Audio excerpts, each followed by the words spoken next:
Hey everyone, welcome back to the Den Fireworks. Today's video, we are doing Renegade Cowboys from Elite Fireworks.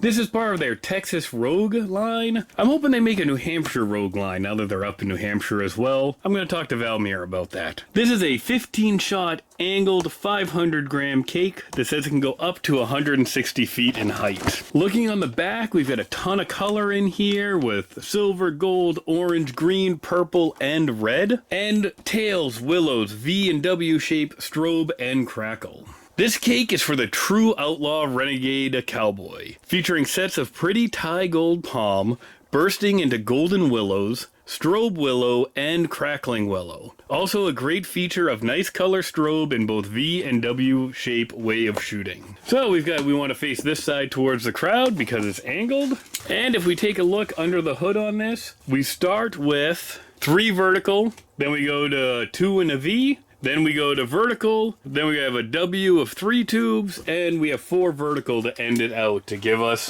the 15 shots. So let's take Renegade Cowboys out back, see if this is one I want to get again, or if I'm going to start looking at the other brands that they carry. Thanks everyone. Renegade Cowboy.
Renegade Cowboy.